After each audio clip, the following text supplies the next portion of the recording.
Bismillahirrahmanirrahim. Assalamualaikum warahmatullahi wabarakatuh. Waalaikumsalam warahmatullahi wabarakatuh. Alhamdulillah wassalatu wassalamu ala Rasulillah wa ala alihi washabihi ajma'in. Asyhadu an la ilaha illallah wahdahu la syarika lah.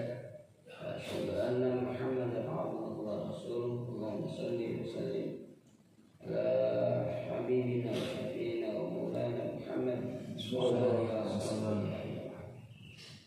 Alhamdulillah pada pagi hari ini mari kita dengarkan pembacaan surah Al-Imran dan alhamdulillah sudah sampai ke ayat 75 76 ya.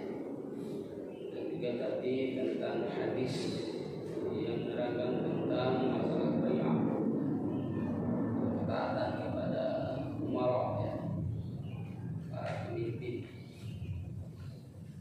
Alhamdulillah bahwa di ayat ke-72 ini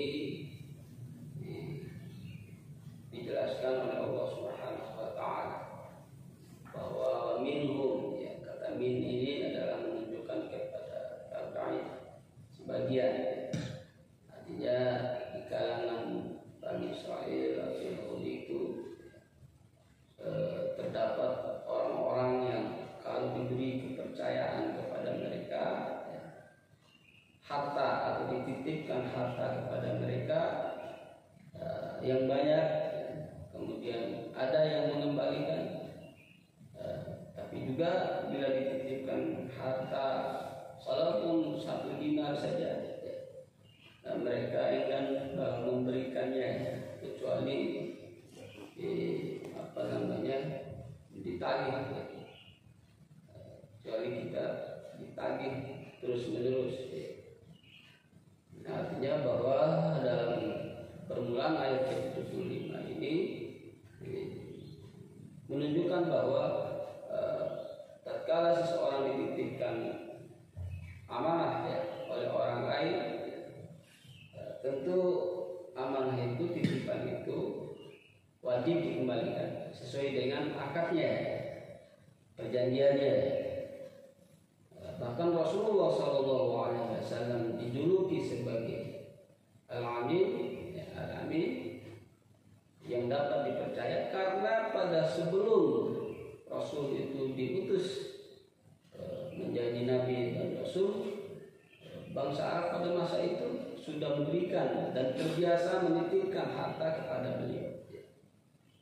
Dan tentu saja ya, karena masyarakat yang memberikan ataupun predikat ini kepada Rasulullah, berarti kan masyarakat sendiri yang memahami bahwa Rasulullah itu adalah orang yang dapat dipercaya. Dititipkan amanah, ya tentu dipelihara amanah itu dan dikembalikan. Tapi di golongan Bani Israel, Yahudi, ya, ada juga mereka ya, apabila dititipkan suatu amanah, ya, mereka cenderung tidak ingin mengembalikan, kecuali ditagih terus. Memang sudah karakter begitu, dan itu persoalannya karena mereka menganggap bahwa mereka disebabkan tidak ada kewajiban mentaati, ya, tidak ada kewajiban berbuat baik, tidak ada kewajiban untuk ya, memelihara janji kepada orang-orang ummiyun. Jadi Nabi disebut dengan orang-orang beriman itu oleh mereka itu dianggap ummiyun, ya, ummi. Ummi itu dalam penjelasan di ayat yang lain, Nabi kita itu ummiyun, artinya tidak bisa baca, tidak bisa menulis. Jadi orang yang tidak bisa baca, tidak bisa menulis dianggap oleh mereka ya orang ya ummi, orang bodoh, orang yang tidak jelas ininya keilmuannya. Padahal kita pahami bahwa sekalipun Nabi dan Nabi kita itu ummi, ya, tapi segala sesuatu yang kaitan dengan ucapannya, perbuatannya, wa ma yantiqu 'anil hawa in huwa illa wahyu yuha. Tidaklah yang dia ucapkan, yang dia jelaskan, yang dia paparkan kepada masyarakat, kepada siapa saja, kecuali bukan dari hawa nafsunya, bukan dari pandangannya, tapi wahyu dari Allah Subhanahu wa taala. Jadi di sini ya letak perbedaannya. Bagi kita mungkin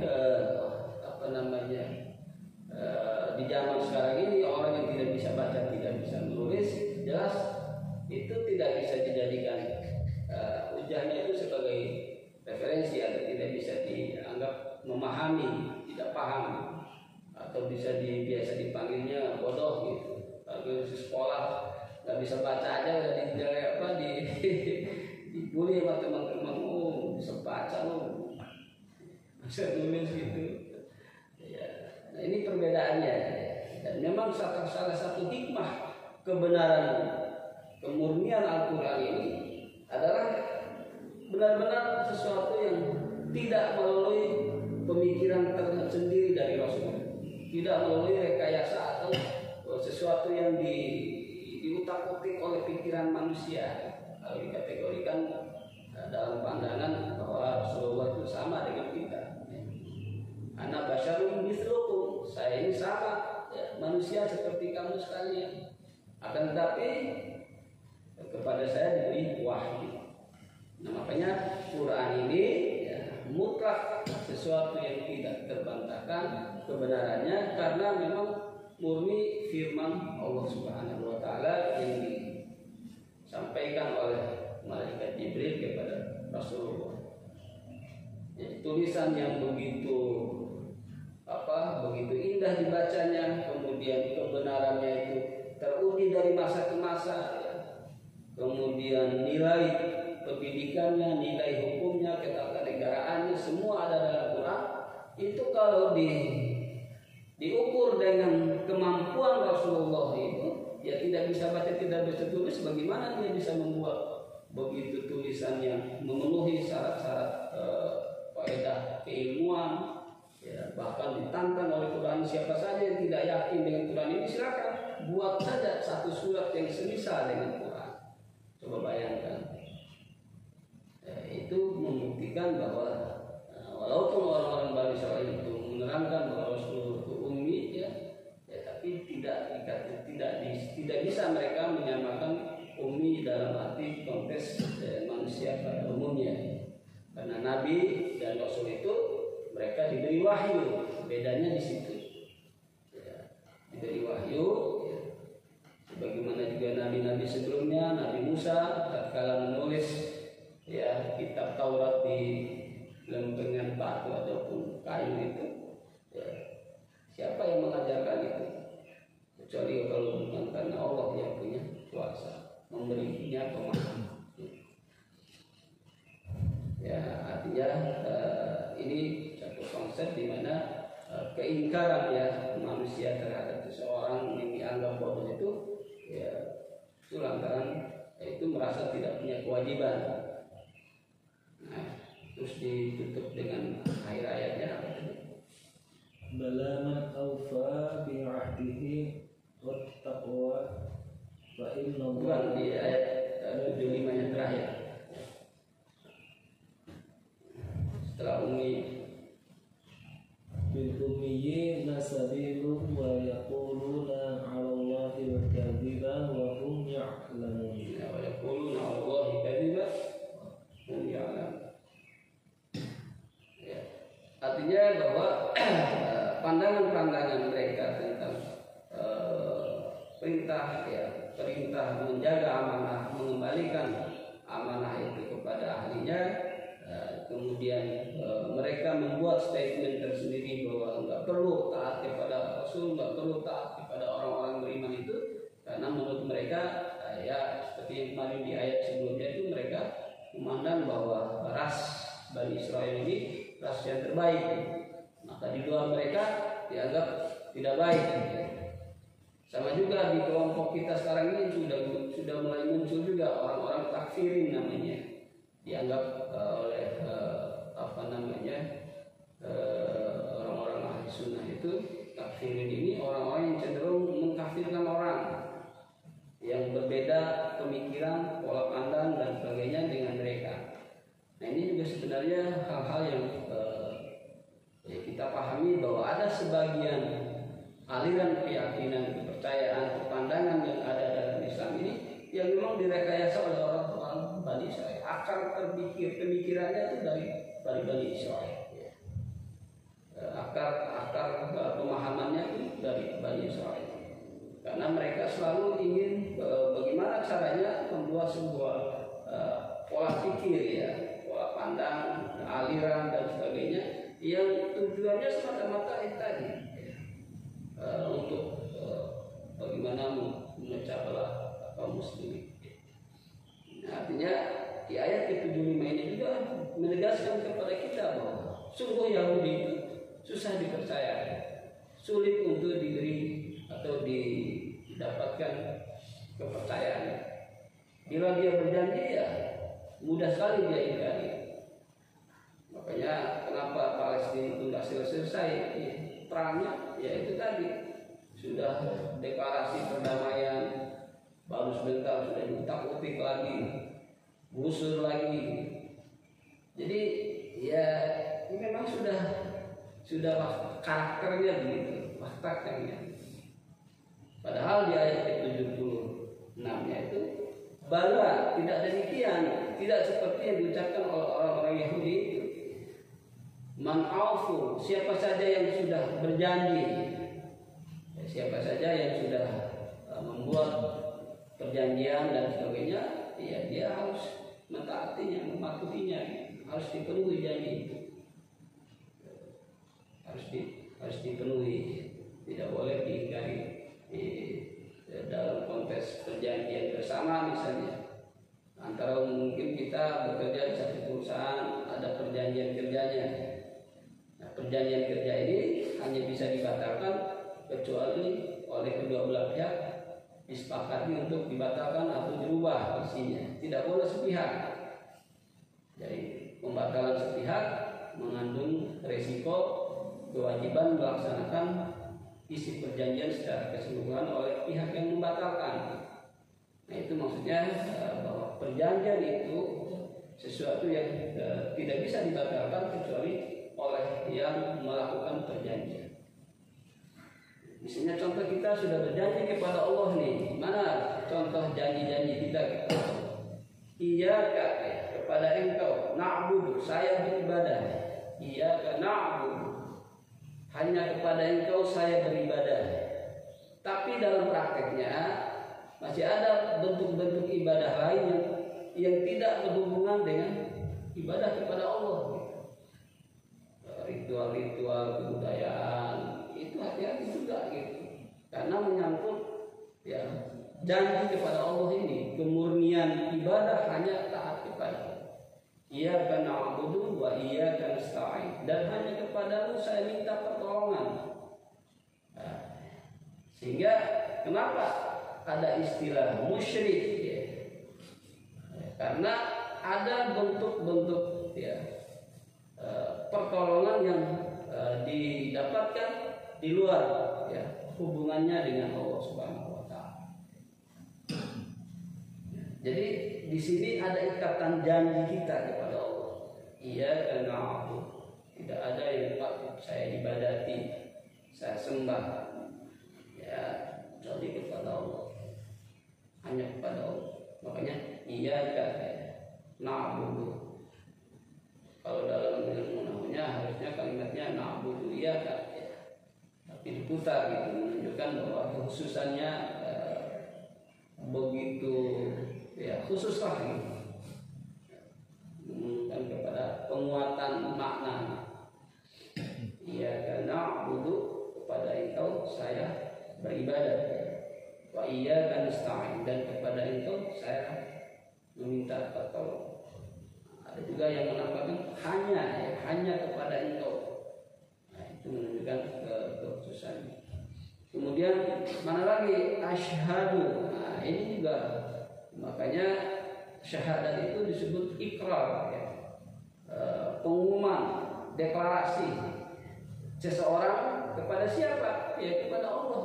Asyhadu an la, saya bersaksi Allah tidak ada ilaha, asyhadu an la ilaha illallah. Aku bersaksi bahwasanya tidak ada ilah kecuali Allah. Jadi kalau sudah janji semacam ini menunjukkan bahwa hanya satu-satunya Tuhan yang berhak disembah itu hanya Allah saja, maka hati-hati dengan ilah yang lain. Apa tuh ilah yang lain? Nah ini juga harus dipahami oleh kita bahwa al-ilahu, ya, Tuhan itu kullu may ya'budu min dunillah, sesuatu yang diibadati selain daripada Allah. Kullu may ya'budu, kullu may ya'budu, kullu may ya'budu, kullu setiap man apa saja ya'budu yang engkau ibadati selain Allah, itu ilah namanya, Tuhan. Nah, makanya di dalam Quran itu siapakah Tuhan kita? Allahu Rabbuna. Allahu Rabbuna. Tuhan apa? Allah itu adalah Tuhan kami. Jawaban. Allahu Rabbuna. Kemudian ilah secara keseluruhan Rabbul Alam, Tuhan seluruh sekalian alam. Bahwa Allah itu adalah Tuhan seluruh sekalian alam. Rabbul Alamin, Tuhan seluruh sekalian alam. Siapa? Ya Allah. Karena ilahnya umat Islam itu adalah Allah, ilallah. Nah, makanya ditegaskan Allah ilaha, tidak ada Tuhan, ya, ilallah. Ada huruf yang memisahkan, pengecualian, yaitu Allah, ya. Tidak ada Tuhan selain Allah, ya. Itu janji kita. Maka jangan sampai pernah ada bentuk-bentuk penyembahan selain daripada Allah. Nah itu makanya Allah sangat marah, karena kita sudah mengingkari janji kita, sudah dusta dengan janji kita sendiri. Dan Allah tidak suka pada siapa saja, ya. Bukan hanya kepada Bani Israel saja, ya. Kepada siapa saja orang-orang yang mengaku beriman kepada Allah itu, dia sudah mengucapkan dua kalimat syahadat itu. Ya, syahadat yang kedua adalah wa asyhadu anna Muhammadar Rasulullah, dan aku juga bersaksi bahwa Muhammad itu adalah utusan Allah, Rasulullah. Ya, itu juga menunjukkan bahwa kenapa dipertegas syahadah itu kepada yang kedua, karena syahadah risalah ini adalah kesaksian kita kepada Nabi dengan sendirinya bahwa segala bentuk ajarannya, contoh-contoh yang dilakukannya, pekerjaannya, hukum-hukum yang disampaikannya harus diikuti, harus dilaksanakan, harus dijadikan sebuah way of life lah, pandangan hidup kita orang-orang yang beriman. Nah, makanya orang-orang yang saya bilang tadi takfirin ini, kemudian juga ada yang disebut yang memang tidak memiliki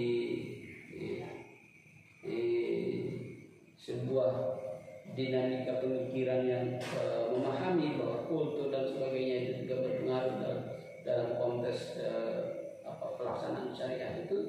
Mereka mengatakan bahwa yang percaya kepada hukum selain Quran dan Sunnah atau ajaran itu ya kafir hukumnya, karena memang di dalam Al-Quran sendiri sudah menegaskan bahwa orang yang melaksanakan hukum selain hukumnya Rasulullah, hukumnya Islam, hukum syariah itu pilihannya tiga, ya, munafikun, kafirun, fasikun.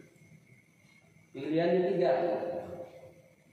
Makanya dalam konteks akidah ini, hal-hal yang sangat prinsip sekali ini ya benar-benar kita dituntut untuk bisa menjaga janji kita kepada Allah. Ya, artinya dijaga. Bagaimana dengan di negara di zaman sekarang ini, hampir seluruh negara itu walaupun mayoritas Muslim ya, tidak menggunakan hukum syariah secara keseluruhan, secara utuh. Bagaimana kita itu bisa hidup? Kemudian kita juga harus bernegara dan seterusnya. Nah, ini hal-hal yang memang sangat sensitif untuk dibahas secara ya sederhana, karena memang mengharuskan kita tuh lebih melihat konteks secara secara keseluruhan. Dalam arti kalau kita bilang bahwa Pancasila haram hukumnya karena tidak bukan Quran dan Sunnah. Nah, itu kan dalam konteks bingkainya. Tapi kalau kita masuk pada isi dari sila-sila itu, maka nilai-nilai Quran yang muncul di situ. Nah, makanya saya bilang tadi bahwa untuk bisa melihat sesuatu pandangan itu bertentangan dengan syariah atau tidak, ya memang ini perlu pendalaman yang khusus yang memang harus dikaji secara benar-benar meliput segala aspek kehidupan secara keseluruhan. Jadi di sini wilayahnya MUI lah gitu ya. Majelis Ulama Indonesia, ya, mereka punya kapasitas untuk melihat konteks hukum yang berlaku di negara kita ini, mana yang sejalan dengan syariat, mana yang tidak. Makanya fatwa MUI itu memang diharapkan menjadi sebuah rujukan bagi umat Islam yang ada di Indonesia, bahwa konteks persoalan bangsa, persoalan yang terjadi di dalam masyarakat itu bisa diwadahi dalam bentuk faktanya Majelis Ulama Indonesia. Makanya ini menjadi satu referensi di hukum juga buat kita dalam melaksanakan kehidupan bernegara di Indonesia. Nah, kalau sudah fatwa MUI aja sudah nggak dipercaya, terus dipercaya ke siapa kan begitu? Ya, karena orang-orang yang ada di lembaga Majelis Ulama ini, ya tentu mereka-mereka yang sudah diakui ya kapasitas keilmuannya. Nah, kalau orang melakukan ulama kaleng-kalengan gitu ya, bukan asal-asalan gitu. Jadi mereka juga sudah teruji ke kapasitasnya. Makanya kita ya dalam konteks tertentu ya qalu sami'na wa ata'na. Kita dengarkan, kita ikuti. Kemudian kaitan dengan itu tadi, supaya di ayat yang ke-76 ini Allah membantah segala bentuk persepsi yang mendalilkan bahwa pada saat diberikan amanah, titipan dan juga hal-hal yang berkaitan dengan kepercayaan ini hendaknya benar-benar dijaga, ditunaikan, disampaikan amanah. Biasanya sederhananya kirim salamnya buat keluarga, ya siap insya Allah. Kemudian sampai di rumah nggak dikasih tahu gitu. Padahal kan sederhana saja gitu, bahwa itu dalam pergaulan kita dengan teman-teman kita, ada teman kita yang memang juga kenal dengan keluarga kita. Pak Bu, kirim salamnya buat keluarga. Iya, insya Allah. Artinya saudara kita itu sudah tahu bahwa istri kita atau anak kita atau orang tua kita itu yang merupakan juga sahabat mereka, teman mereka, dan mereka kenal. Ya artinya sekilas basa-basi gitu. Tapi dalam konteks menyampaikan amanah dia harus disampaikan. Sampai di rumah Bu, ini tadi ada salam tuh dari teman kita. Nah, waalaikumsalam warahmatullahi. Ya artinya itu bentuk sederhananya. Apalagi dikirimin, dititipin duit, tolong ya sampaikan ke Bapak, saya ada rezeki ini, titip 500.000. Ya harus disampaikan ke orang tua kita gitu, karena dia sangat takdim dengan bapak kita, hormat gitu, kepada orang tua kita, karena ya jadi dia juga mungkin dulu bekas muridnya atau bagaimana, ya harus disampaikan. Dan duit digotek. Itu sederhananya. Makanya tadi disebutkan kalau 1 dinar ya cenderung tidak mau diberikan kecuali ditagih terus. Nah, ini juga sebagai hukum bahwa boleh menagih hutang. Boleh menagih hutang dalam konteks ya tentu dengan adab yang benar, ya. Tidak seperti debt collector di tengah jalan nggak ada sopannya, mencegat merampas saja tuh motor kan begitu. Betul kita menunggak gitu ya, menunggak hutang betul ya. Tapi kan ada adabnya di dalam menagih hutang itu. Diingatkan baik-baik tolong ya. Makanya kan ada surat peringatan atau intel dalam konteks tertentu yang memang saudara kita dalam kesulitan, ya, karena setiap orang yang berhutang itu kan sudah diawali dengan niat mau dibayar kan begitu.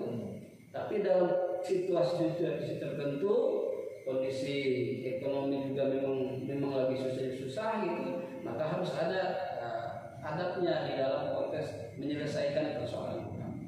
Apakah melalui dengan musyawarah kembali, diberi keringanan, misalnya sisa cicilannya itu tinggal 200.000 atau 300.000, kemudian nggak mampu, ya udah coba diluruskan lagi 300.000 ini mau diberi keringanan menyicil berapa kali, ya, karena perhitungan kredit itu sudah dihitung nilai uang itu susutnya, ya, defisitnya atau inflasinya, kemudian juga aspek kerugian karena ada uang prestasi dan sebagainya sudah diperhitungkan. Artinya walaupun nunggaknya 2 atau 3 kali itu belum tentu rugi leasingnya, karena sudah ada perhitungan yang dikelompokkan dalam bunganya itu. Dalam tanda kutip tidak berarti bunga itu benar gitu ya, tapi harus dipahami bahwa kelebihan bayar dalam konteks kredit itu sudah ada nilai defisit uang itu, inflasinya, kemudian nilai jasanya dan seterusnya. Ya, makanya akad kreditnya itu harus benar-benar dipahami oleh kedua belah pihak. Dan cara menagihnya pun ya ada etikanya gitu ya. Betul, kadang-kadang susah, kadang-kadang sulit kan gitu. Tapi tetap ada di dalam mendatangi orang-orang yang diberikan titipan atau amanah dan sebagainya, dan tetap menggunakan adab-adab yang ma'ruf, yang baik, yang ihsan dalam bahasanya. Dan itu terkait dengan ayat Quran 76 itu lengkapnya bala man awfa bi'ahdihi fattaqa fa innallaha ya bala man awfa bi'ahdihi wattaqa wallahu yuhibbul muttaqin. Jadi ya artinya bahwa demikian janji itu sesuatu yang harus kita patuhi, dan siapa orang yang patuh kepada janjinya, berpegang kepada janjinya, dan juga melaksanakan janji karena ketakwaannya kepada Allah, maka Allah cinta kepadanya. Jadi tidak seperti omongan Yahudi tadi ya, bahwa tidak ada kewajiban kita berbuat baik kepada orang-orang yang ummi gitu. Nah itu kan hanya penjelasan sepihak karena keingkaran mereka untuk tidak mau mengembalikan amanah. Kemudian hadis yang kaitan dengan bai'at ya, hadis yang bai'at ini betul bahwa kepada Rasulullah ya, para sahabat itu berbai'at, menunjukkan loyalitasnya, kesetiaannya, ketaatannya, kepatuhannya dalam keadaan suka dan duka. Maka setiap perintah yang diberikan oleh Rasulullah, maka mereka berlomba-lomba, tidak ada saling membantah, tidak ada membantahnya ini, kecuali orang-orang munafik. Ya. Jadi bagi orang-orang soleh, orang-orang yang beriman yang sudah berbaiat kepada Rasulullah, menyatakan kesetiaannya, keimanannya, bahwa akan tetap bersama Rasulullah dalam keadaan suka dan duka, ya demikianlah para sahabat mengikutinya. Ya, artinya kepada pemimpin ya seperti itu. Lalu bagaimana dengan kepada pemimpin di zaman sekarang ini? Nah, tadi juga disampaikan dalam hadis ini, sepanjang pemimpin itu tidak menunjukkan, menampakkan secara zahir kekafirannya, keingkarannya, ya maka tetap harus mentaatinya. Dalam hadis yang lain juga, sepanjang pemimpin itu masih sholat, ya masih puasa, masih zakat, masih mau berhaji, nah itu tetap wajib untuk ditaati. Itu gambaran ketaatan kepada pemimpin. Jadi artinya ulil amri ini atiullah wa atiur rasul wa ulil amri minkum. Nah, wa ulil amri minkum ini memang wawunya wawu ataf, tapi tidak ada kalimat wa atiu ulil amri minkum. Kalau sebelumnya kan wa atiullah wa atiur rasul, Kemudian tidak ada wa'atilu umri minkum, tapi langsung wa ulil amri minkum.